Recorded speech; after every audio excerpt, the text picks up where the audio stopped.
Hi, everyone. My name is Spencer, and I'm AEN Senior Associate for Membership. Thank you all for joining us for the Fear Factor, Jewish Responses to Anti-Semitism in the United States. As a general housekeeping note, we'd appreciate it if everyone who isn't speaking could mute their microphones to reduce background noise during the webinar. If an opportunity for audience questions will be held at the end of the webinar if time permits. This webinar will bring panelists and the audience into a conversation about the ways in which American Jewry, including its leadership and communal organizations, have responded to anti-Semitism in the past and present. Panelists will draw on their work chronicling American Jewish responses to the Holocaust and to the current rise in anti-Semitism nationwide. This webinar will feature Dr. Naya Lekht and Dr. Rafael Medoff and will be moderated by Professor Ellen Cannon. Professor Cannon is the chair of AEN's interest group for faculty in the Midwest and has been an active member in AEN since its inception. She's been a professor of political science and Jewish studies at Northeastern Illinois University since 1978, specializing in American Jewish politics, Jewish identity, and the politics of anti-Semitism and anti-Zionism, international terrorism, and disaster management. She's a graduate of the 2019 ISGAP Oxford Summer Institute and is currently a senior research fellow at ISGAP.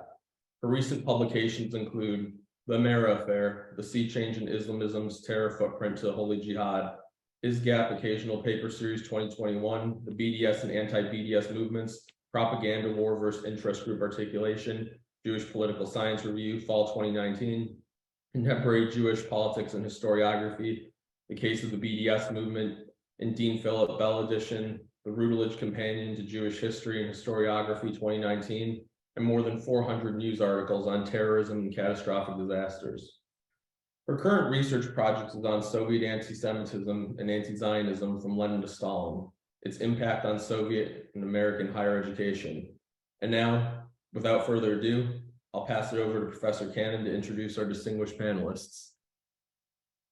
Good afternoon, everybody, and thank you all for coming. And we thank the staff and Miriam and Spencer for doing such a wonderful job in attempting to not only bring us together, but to provide us with the leading experts on critical, important issues regarding Jewish identity, anti-Semitism, anti-Zionism, and our role as faculty, intelligentsia, and people who are deeply concerned. Today, we have two really important experts, leading experts, to discuss this issue. First, we will speak with Dr. Rafael Medoff. He is the founding director of the David Wyman Institute for Holocaust Studies in Washington, D.C. He is the author of more than 20 books about the Holocaust, Zionism, American Jewish history. His latest book is a textbook for high school and college students entitled America and the Holocaust, a Documentary History. It is published by the Jewish Publication Society and the University of Nebraska Press. Dr. Medoff currently teaches Holocaust Studies at Yeshiva University. Previously, he has taught Jewish history at Ohio State University, Purchase College of the State University System of New York, and elsewhere.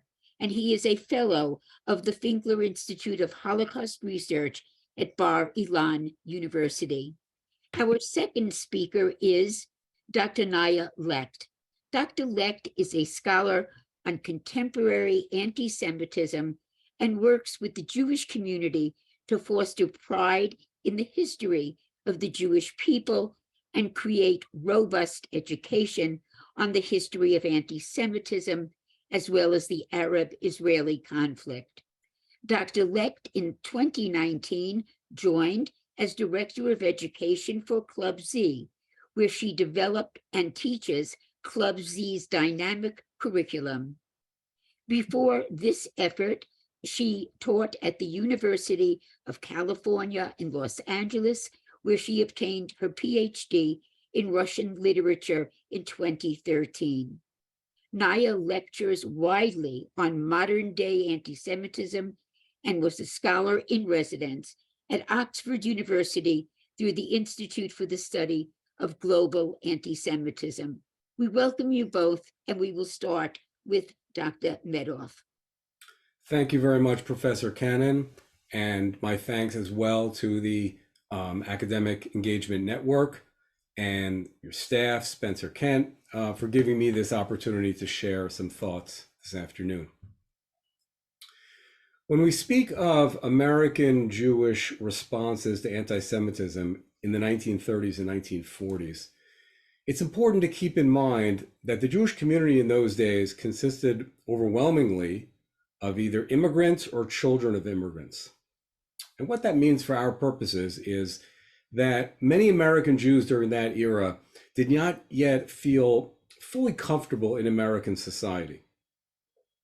So when we speak about how leaders of American Jewish organizations like Rabbi Stephen Wise and other notable figures respond to the Holocaust, let's keep that in mind, that in addition to the usual political and strategic factors that Jewish leaders might consider in deciding how to respond to anti-Semitism, there was also a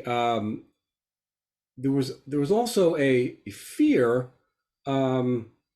or let's say a concern, about how Jewish responses would be received by the general public, and therefore how that might affect the place of American Jews in American society. The overall portrait of anti-Semitism in those days, with which we are all familiar, is that it was a period in American life when anti-Semitism was at an all-time high. Historians have calculated that there were more than 100 anti-Semitic organizations that were active in those days. And of course, the number of organizations only gives us a taste of what that meant on an individual level. More recently, the research of Professor Stephen Norwood of the University of Oklahoma has documented a significant level of anti-Semitic violence, street violence, largely committed by Irish American gangs in Boston and New York City in the 1940s. So we're speaking of a type of anti-Semitism that was not just a matter of propaganda and slurs, but also in some cases physical violence. All this provides us with a kind of a backdrop to how American Jewish leaders like Rabbi Wise and his colleagues considered the news coming from Europe in the 30s and 40s about the persecution of the Jews there and how Jewish organizations should respond.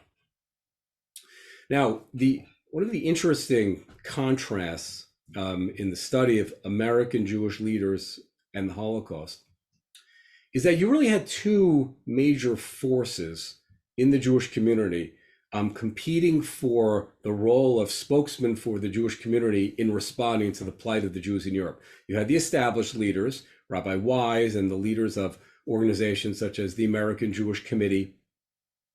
And Wise himself was, of course, the head of the American Jewish Congress, as well as a leader and co-leader of the American Zionist movement.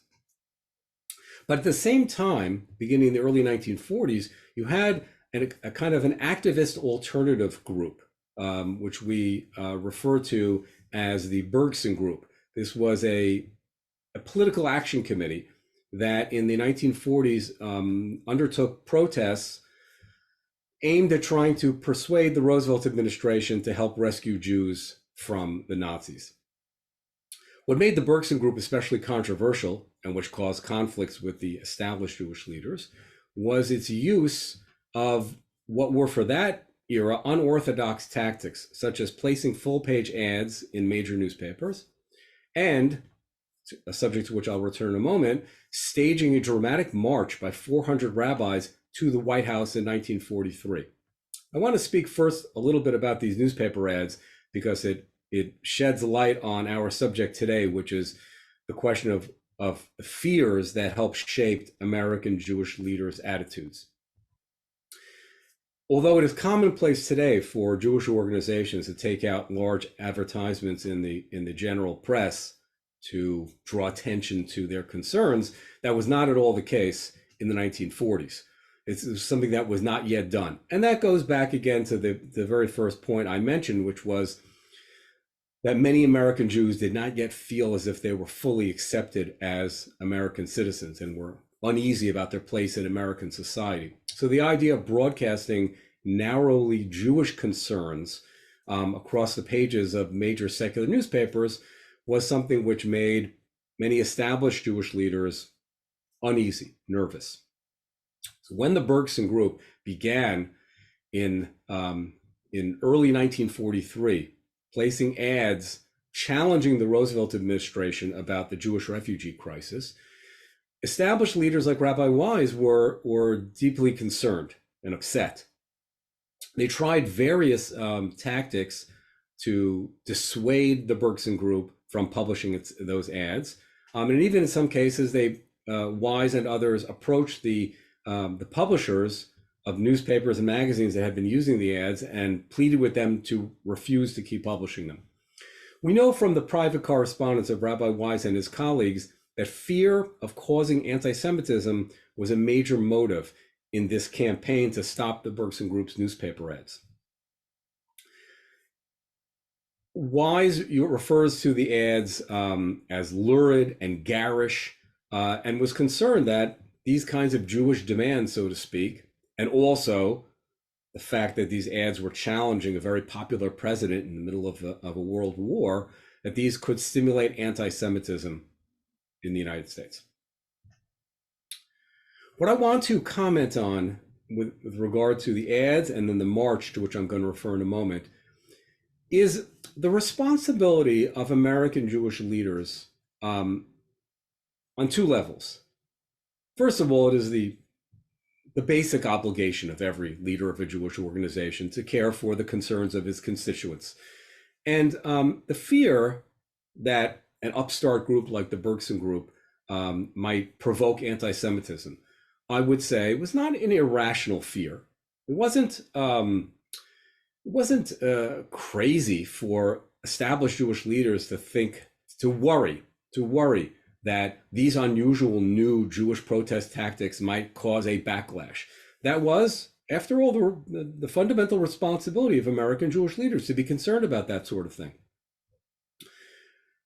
And this is the case as well with the march to Washington, to which I have alluded. In the autumn of 1943, several days before Yom Kippur, the Bergson Group, together with an Orthodox rabbinical organization, took the unprecedented step of mobilizing more than 400 rabbis. These were Orthodox rabbis wearing long black coats and black hats with beards, looking very Jewish, so to speak, and to bring them to Washington, D.C. from all around the country, to march to Capitol Hill and then to the White House to plead with President Roosevelt to do something to rescue Jews from the raging Holocaust.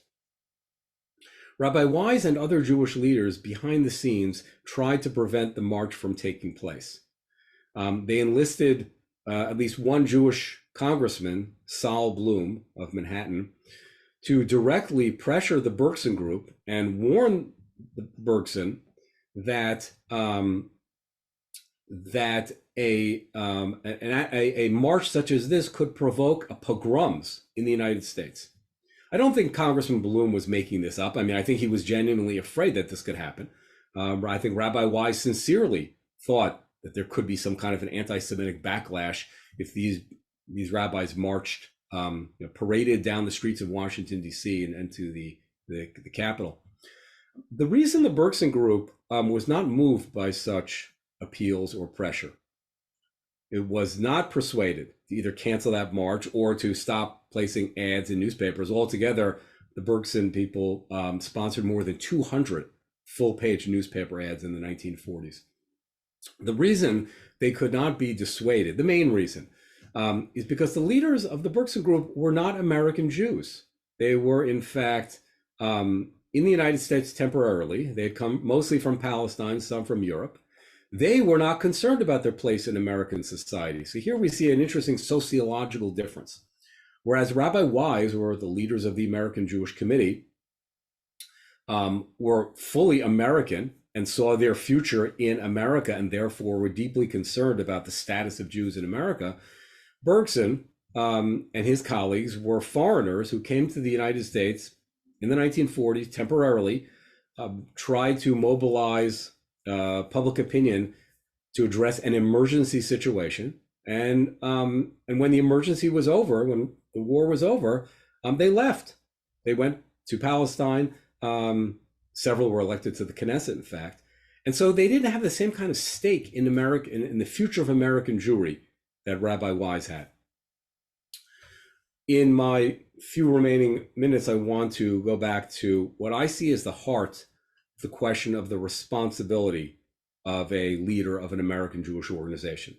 As I've emphasized, I don't think it was irrational for Rabbi Wise or Congressman Bloom or the others to be worried that those newspaper ads might cause anti-Semitism.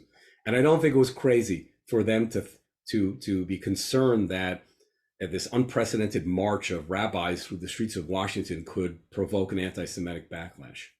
But the question is, when that anti-Semitic backlash did not materialize, when that march did not provoke pogroms, when those newspaper ads did not result in any new tidal wave of anti-Semitism, how did Rabbi Wise and other established Jewish leaders respond? They had a fear, but the fear was not borne out by the facts. It was reasonable, I think, to be concerned at the very beginning of the advertising campaign that the ads might cause trouble. But then the ads appeared in the New York Times and the Los Angeles Times and the Washington Post, and there was no backlash. The march in Washington took place. The rabbis marched right up to the gates of the White House. It was well publicized. It was a major story in the American press. People knew about it. There were no pogroms. When we look at how Rabbi Wise and other Jewish leaders responded to news of the Holocaust after the ads appeared and after the march took place, this is where it becomes interesting, because there was no discernible change in the attitudes or strategies of the established Jewish leaders when they saw that their fears were unfounded. This, I think, takes us to the heart of the question of the responsibility of a Jewish leader. I would make the case that whether we're looking at the 1930s and 1940s, or we're considering the role of the leaders of major Jewish organizations today, it is the obligation of someone in a position of such leadership and responsibility to be able to be flexible enough to reconsider when something about their existing strategy does not hold up to, is not backed by the facts on the ground. If it turns out that, I would say based on my study of the Bergson group, if it had turned out that one of those ads or the March on Washington did provoke a pogrom, I think the Bergson group would have altered its strategy. There was, in fact, one instance in which they withheld a newspaper ad temporarily because of these kinds of warnings. But then when the fears were not borne out, they went ahead and placed the ad in the New York Times subsequently. But there were no pogroms in response to those ads or the march in Washington. And despite that, we find that Rabbi Wise and his colleagues were not able to think outside the box. They were accustomed to looking at the political landscape in a certain way. They felt a loyalty to President Roosevelt, and even when Roosevelt did not respond to their appeals to help Jewish refugees, nonetheless, Wise remained deeply loyal to the president and would not countenance the idea of ever publicly disagreeing with the Roosevelt administration's refugee policy. So the problem here was not just fear of provoking anti-Semitism, but an inability to think on their feet, so to speak, and to respond appropriately when those fears turn out to have been, let us say, greatly exaggerated. And with that, I'm mindful of the fact that my 15 minutes are about to expire, so I look forward to your questions after Dr. Lekht finishes her remarks. Thank you so much. And now we turn to Dr. Naya Lekht. to look at the present situation. Thank you, Naya. Thank you so much, Professor Cannon and the Academic Engagement Network for having me. This is a very important topic. Now, I understand that my role here is to capture the current moment, and history has not been yet written about the current moment. So we have certain data points, and myself, I will use as a case study. I also will bring in my knowledge of the Soviet Jewish experience. When I speak about Jewish responses to anti-Semitism in the diaspora, I have these three buckets. One of them is knowledge. How much do people know? How much do people know about the rise of anti-Semitism? The second is American Jewish leadership, because we're talking about America. And we could say the same thing, by the way, about the Soviet Union. Just as a side note, Ilya Ehrenberg was a very famous Soviet Jewish correspondent, writer, journalist. And he was really, he needed to understand, how does he represent both the Jewish and the Soviet interests? And that, I think, is the issue of responses. We as Jews in the diaspora, how do we respond by keeping our interests, the Jewish people interests, and also understand that we are living in a host country? Now, I speak of these three buckets, which is knowledge, American Jewish, so top-down approach, and the bottom-up grassroots. So Professor Medoff did a very good job kind of painting the picture of what was the American Jewish response to the Holocaust in the 40s and the 30s. One thing that was interesting when preparing for this talk, I found a very interesting data point, which is that in 1943, in January, there was a Gallup poll that was conducted asking the following question: 2 million, close to 2 million Jews were murdered. Do you believe this statistic? And Americans, not Jews and non-Jews, the answer was 47% believed this statistic, that close to 2 million people in 1943 were murdered. So it's an interesting question of what do people know and what we do with that knowledge. Moving away from the Holocaust, another really interesting case study is the Soviet Jewry movement in America, which, by the way, is very similar to the question of Stephen Weiss and the Bergson group. So in 1964, Jacob Berenbaum started a grassroots student-led movement to address the issue of Soviet Jewry. Once again, we have this question of knowledge. What do people know? And they knew. What did the institutions do? So top down. The institutions, again, the Jewish institutions, the people in the heads of leadership had a difficult dilemma, because at that time, Nixon and Kissinger were pursuing a détente kind of policy towards the Soviet Union. But Jews on the ground were frustrated, just like Bergson. Unlike Bergson, these were American Jews. These were a lot of Jewish groups were marching in New York, in Washington, D.C., Free the Soviet Jewry movement. It's an interesting data point as well, because unlike Bergson, which I agree with Professor Medoff, he's not an American, and therefore he wasn't as concerned about, let's say, dual loyalty. But in the case of the Soviet Jewry, these were American Jewish students who decided that the grassroots effort was important. And indeed it was. I believe that in many ways, the grassroots efforts in American Jewry to save American Jews contributed to the 1974 Jackson-Vanik Amendment, which put pressure on the Soviets to say, you want to have a good trading policy, then you got to let the Soviet Jews out. So in many ways, what I want to just say is that this is nothing new. It's a very common dilemma that Jews in the diaspora are facing. What do we do? How do we respond to anti-Semitism? Which brings us to contemporary, the lay of the land, so to speak, for contemporary anti-Semitism known as anti-Zionism. Once again, I just want to reiterate that history is still unfolding in this case, and we don't have as many data points in terms of how the American Jewish leadership is responding. We have a lot of people who are frustrated. Conversely, we have a lot of people who are not frustrated. I'll use myself as a case study. I was in college in the early 2000s, and I saw, this was before BDS. So BDS is about started in 2004, 2005.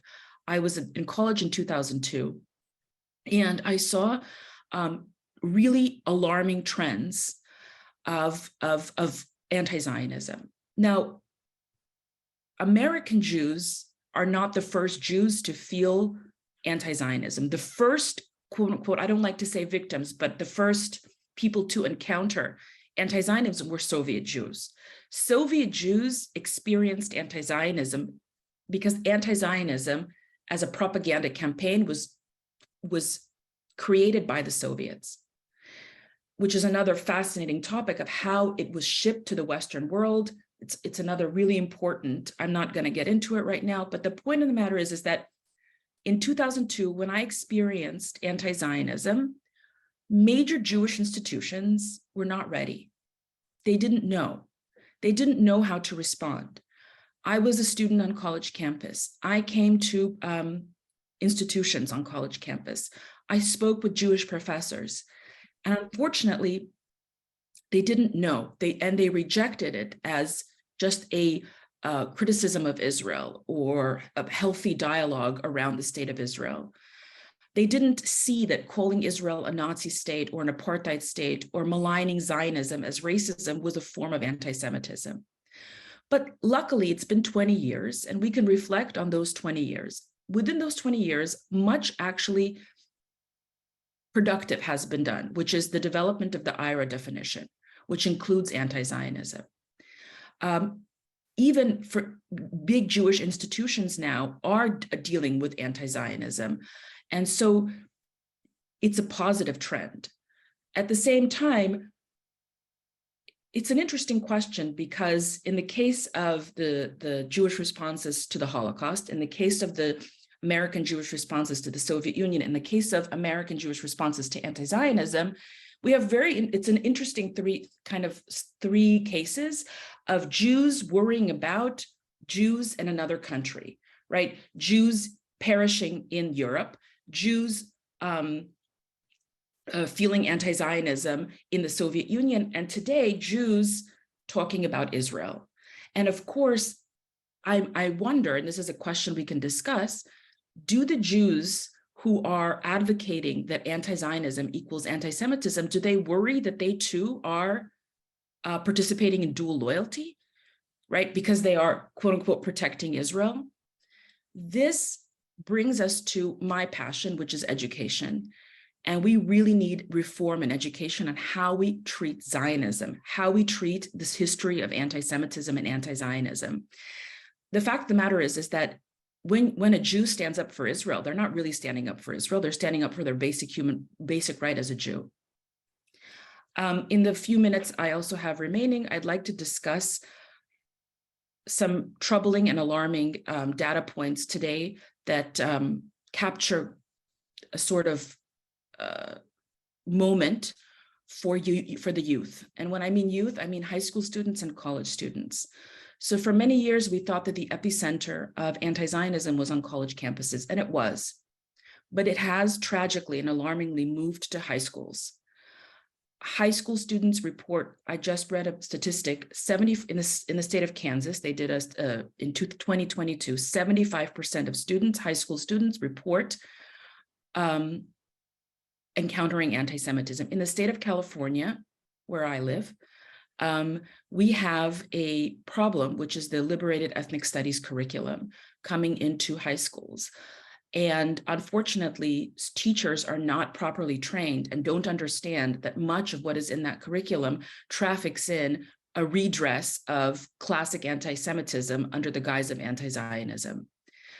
Students report, about 80% of students report that they don't even want to wear Jewish stars in Los Angeles high schools. They don't even want to wear a Los Angeles star. And I want to reference one more study, which is Amcha's study, that came out with looking at anti-Zionism today, not merely as anti-Semitism, but as an assault on Jewish identity, right? And I think we really need to have this conversation, this Jewish community. What is anti-Zionism? It is an assault on Jewish identity. When students, and I meet them all the time, when a teacher brings in a map of the Middle East and they have Palestine There is no Israel. It's an assault on Jewish identity. It's an assault on the history of the Jewish people. So for me, what I want to just reiterate is that Stephen Weiss, Bergson, that tension between grassroots and institutional Jewish leadership was once again, we see that in the case of the Soviet Jewry movement in the 1960s and 70s, the United States of America, where once again, you have institutions who are not Jewish institutions who do not want to take a firm stance. And so what happens is we have grassroots efforts, and they shouldn't be overlooked, these grassroots efforts. In many ways, I believe that grassroots efforts even today are changing the way that we understand anti-Semitism. I'll stop there because I'd love to engage with questions, but another really important case study or comparative study would be American Jewish responses to the Holocaust and Soviet responses, Soviet Jewish responses is another really important topic. So I'm just going to stop there right now. Thank you very, very much. To both of you, just very important information. And now I'd like to continue in the questioning. And first I will ask Professor Medoff, and then I will ask Professor Lekht each a question, and then after their responses, I will ask a second question, and that will be followed by taking questions from you, our wonderful audience.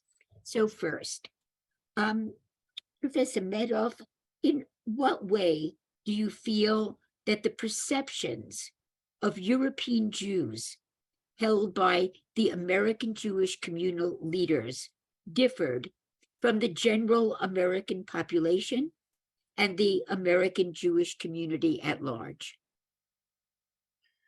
Well, the American public in general had very little interest in the plight of Jews in Germany, and perhaps that's not surprising since, especially during the period of the Great Depression, average Americans were understandably concerned first and foremost with America's domestic problems, unemployment, and the other hardships of the Depression era. But beyond that, for most Americans, Jews in Germany or Poland were a foreign population of no particular interest. And on top of that, there was a general public opposition to more immigration of both Jews and of other foreigners. Of course, the entire American immigration system, as enshrined in law by Congress in the early 1920s, was intended to keep out foreigners, especially Jews and Italians.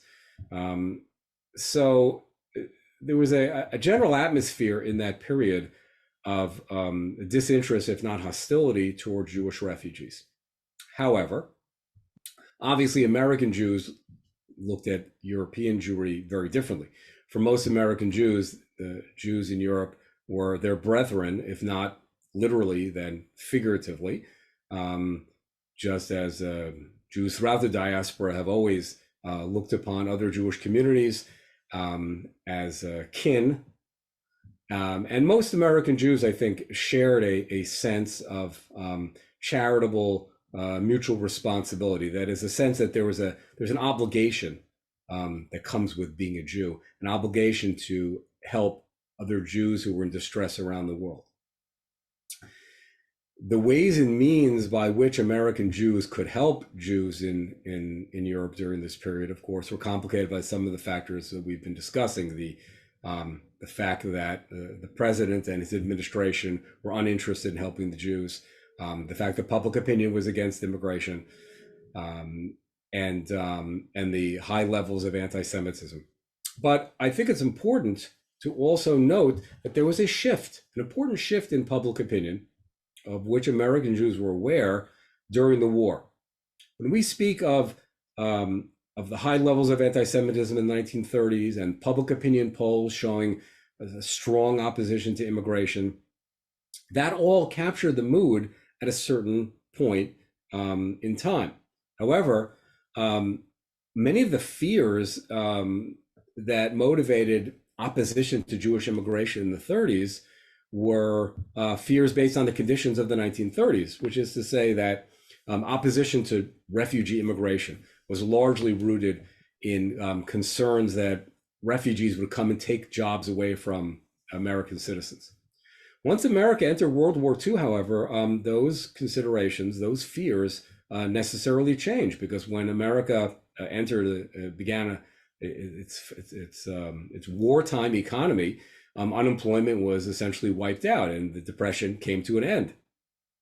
And we find, interestingly enough, that public opinion polls about immigration in the latter part of World War II, in late 1943 and especially in 1944, found a very substantial majority of Americans willing to admit Jewish refugees on a temporary basis for the duration of the war. This is a critical point to keep in mind in popular discussions today about how President Roosevelt and his administration responded to the Holocaust, because a very common argument that's made in defense of FDR's Holocaust record is that public opinion was against immigration and public opinion was anti-Semitic, so there wasn't anything that he could really do about it. But the fact is that in April 1944, more than a year before the end of the war and a year before the end of the Holocaust, in April 44, the White House commissioned a Gallup poll privately, it was not publicized, which asked whether or not the public would accept Jewish refugees temporarily. And 70% of the public was in favor of accepting an unlimited number of Jewish refugees from Nazism for the duration of the war. So when we consider the question of how American Jews and the American public perceived the Jews in Europe, let's always remember that important distinction between attitudes in the 1930s before the war and the shift in those attitudes during the war period. Thank you. Now I turn to Dr. Lekht. As a leading educator on anti-Semitism and anti-Zionism, what are your thoughts on universalizing the Holocaust? And do you see any similarities between the universalization of the Holocaust and how the Soviets treated the Holocaust itself?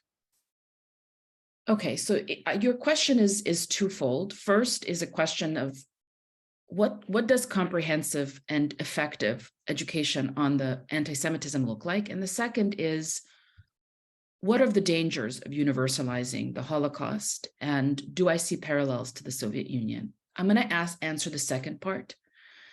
So I just wanted to tell the audience today that in the Soviet Union, Babi Yar was a central event in terms of capturing the Holocaust. What Auschwitz is for the West, Babi Yar is to the Soviet Jewish collective memory.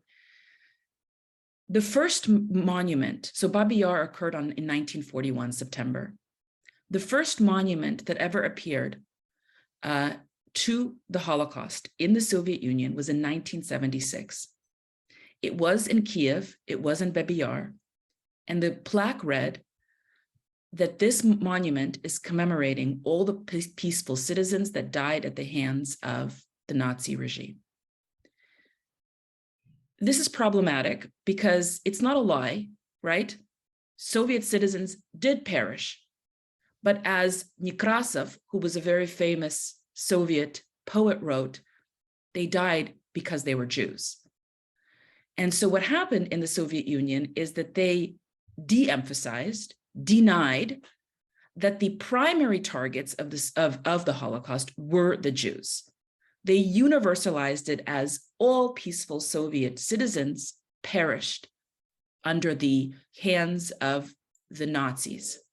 It's not a lie, but it's a very, very manipulative truth, if you will. Now, and they practiced this universalization. The word Holocaust did not exist in the Russian language until the fall of the Soviet Union. They didn't have that word. Now, that didn't mean that people didn't write or speak about it. Of course they did. But that, to me, is a very alarming trend. And I've seen it in the West in the way that people discuss the Holocaust and discuss even anti-Semitism. Universalization of anti-Semitism itself is dangerous by calling it a form of intolerance, a form of bigotry, a form of racism. I believe that anti-Semitism is a very unique form of hatred, and I've developed a certain topological, structural way of teaching about anti-Semitism, which brings me to the first question, which is, what is a comprehensive, effective education on anti-Semitism? I believe that we must understand that anti-Semitism is a particular virus with a particular history. It is very unique. Take, for instance, blood libel. Blood libel is unique to Jews and only Jews. So when you have on college campuses Israeli flags drenched in fake blood, that's not racism, that's anti-Semitism. And to universalize anti-Semitism by saying it's a form of racism is not entirely correct. And so to answer your question, comprehensive, effective education of anti-Semitism understands what are the features, what are the structural features, accusations, as I call them, again, waged against the Jewish people and the state of Israel. And they are blood libel, demonization, dehumanization, dehumanization, dual loyalty, avarice or greed. And yes, right, sorry, dehumanization is the one feature that shares most with racism. And that was the type of anti-Semitism that we saw in the Holocaust. But we are well aware that we are living in a post-Holocaust world right now, and we must address anti-Semitism fully and comprehensively. And so to answer your question, I believe that universalizing the Holocaust is very dangerous. The Soviets practiced it, but I believe it is even more dangerous to universalize the study of anti-Semitism and relegate it to just a form of intolerance, just a form of hate. Thank you. I wanted to add two very interesting points at a time frame that many of us grew up in, and that's the 1960s in the United States. For example, at what point do we see that anti-Israelism and anti-Zionism begins to get publicly expressed? And I found a fascinating article. It took place, it was written about the trial of Sirhan Sirhan. We all are familiar with him. And the article goes on to ask, how did there be permission for that trial to become an anti-Israeli and anti-Zionist forum? The year is 1969, where tales of gory atrocities against Arabs became a main subject of discussion at that public trial. And that's the 1960s. So I said to myself, well, what else was cooking in the 1960s? And I grew up, as some of you can tell from an accent that's become stronger over the years. On my part, I went to look at what happened out on Long Island in 1968. And there we find out that 14 synagogues were attacked, that in Nassau and Suffolk County, there was very steadily increasing attacks, some of them with Molotov cocktails. And what we find is, again, an issue for me, given what we're speaking about, is what was the response of Jewish leadership? Why, when we're talking about the American situation, are the chunks of time in the 1960s very turbulent on campuses? I had the question, did that result in also a growing permission to attack Jewish facilities, Jewish identity, and really bring into discourse in the courts of anti-Zionism? It's something that, again, for future lectures, that we have to look at. And one more comment just before I ask the two more questions of our wonderful speakers is, when we look at Khrushchev, and there is always this notion of the de-Stalinization period, Khrushchev was a very, very serious Semite, not merely in his understanding of Jews when he speaks about them in a disparaging way, but his refusal at Baba Yar to even admit then that this was about Jews at Baba Yar, and the emergence of the art world, the poet who wrote the magnificent poem Baba Yar, and Shostakovich creating symphonies in response to the awful pain of Baba Yar. And again, the importance of also looking at not only government response, but the art, the literature, and to try to get, pardon me, of a feeling of just how pervasive the silence of Baba Yar was in so many parts of the world. Now I return to a second question for Professor Medoff. A few American Jews held key leadership positions within the Roosevelt administration. What was their role in responding to anti-Semitism in those days? How did they impact the administration's response to news of the Holocaust? A handful of American Jews were able to secure positions within Franklin Roosevelt's circle known as his brain trust, which is to say they were key advisors primarily on domestic policy and played an important role in crafting legislation of the New Deal. However, only a certain type of Jew could rise to that level within the Roosevelt administration. That was the type of Jew who was not willing to ever speak about Jewish concerns, about Jewish subjects.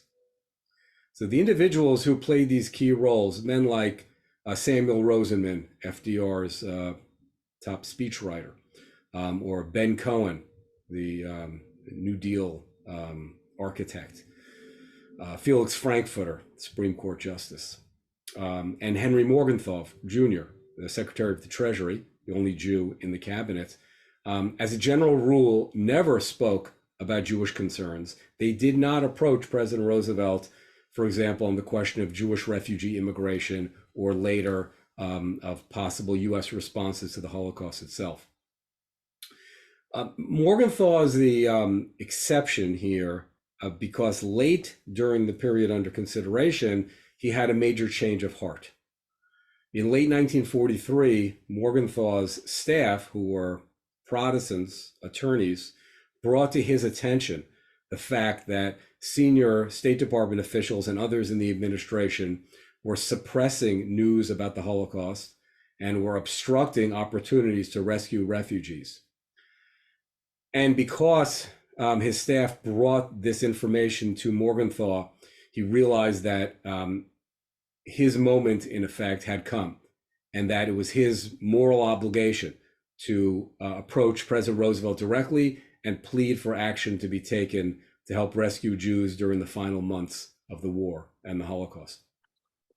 So Morgenthau, in a sense, is a kind of a heroic figure, whereas the others who I mentioned not only never raised Jewish issues, but in the case of Sam Rosenman, FDR's chief speechwriter, Rosenman actually played a role in trying to dissuade FDR from meeting with any of those rabbis who marched to the White House in 1943.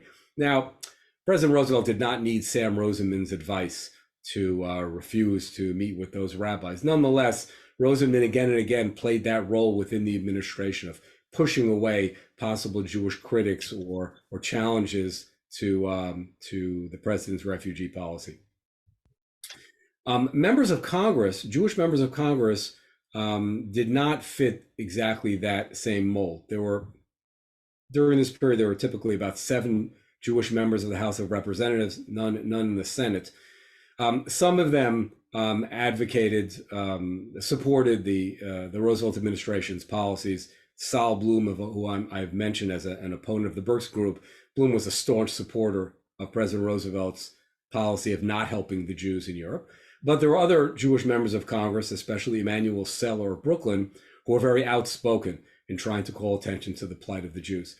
But among those who were best positioned to have the president's ear, people like Rosenman, Cohen, Frankfurter, only Morgenthau rose to the occasion and tried to belatedly influence FDR's response to the Holocaust. Thank you very much. And our last question before I turn to the wonderful questions in our audience is for Naya. Naya, can you give us any particular steps that we can approach in our communities to ensure that the issue of what Zionism is and what Zionism is, what anti-Zionism is, what anti-Semitism is, into the curriculum? But equally as important, what political resistance might we find when we try to do this? Okay. I want to just say one small thing that I forgot to mention, and I think it's important. So if I may, just open parentheses for just a moment. When I was at UCLA, I was working on a project of capturing Russian Jewish immigration to Los Angeles, part of a museum that we were putting together. And there's a very important, for anyone who's interested, archive known as the Cy Frumkin Archive in Los Angeles at UCLA. Cy Frumkin was a grassroots activist born in Lithuania, a Soviet Jew, who together with students at UCLA fought for the Soviet Jews. And so I looked at his letters, I looked at much of what he'd written, and he expressed a deep frustration with the Jewish establishment. Again, that recurring tension between top-down and bottom-up approaches. So I'm more than happy to point anyone in that direction if they're interested in that. Regarding steps, so I'm going to say the following: take a chance on grassroots activists. Take a chance on inviting not shiny organizations with brand names, but on people who are doing courageous work. If you understand what I'm trying to say here. I live in Los Angeles. In particularly, we had an election this past cycle in the city of West Hollywood. A really terrible anti-Semitic councilwoman was elected. Just terrible. In an attempt to save and not have her elected, a major Jewish advocacy group in Los Angeles decided to host a one-day event on anti-Semitism. And unfortunately, they didn't bring the grassroots voices. They brought in institutions instead. And I think institutions are very important, but I also compel the audience here to take a chance on people who have things to say and not just institutions. And you asked also what political resistance. Unfortunately, anti-Zionism comes from the political left. And so what you will have is resistance from the far left, most likely, politically. And that's an obstacle in the American context of understand. So it's so interesting because I've said this many times, Soviet Jews understood 100% that anti-Zionism was anti-Semitism. It was a closed case. Understood. American Jewry is a little slower to that. And of course, the pressure of wanting to fit in and assimilate within the political landscape. So my advice is to take chances on individuals who have something to say, who have developed a unique approach to teaching about anti-Semitism. Thank you all so much for joining us today. And this is just one example of AEN's wonderful dedication to learning. I want to thank again our Executive Director of AEN, Dr. Miriam Ellman, who's doing just a fantastic job. We thank you so much, Miriam. Special thanks to Spencer Kent for all that he has done to make today possible in every way, working with us. I want to also thank and welcome Professor Gunter Jickele for all of his work on the development of courses and education. Remember, this is sponsored today also by the Midwest Interest Group, and you have done so much within the Midwest to really make a fantastic contribution. To all of you, I wish you only the best of health. Don't merely think of these issues. Think of what can work, what we can do, and to really remember, one word that we have to remember when we talk about Jews is resilience.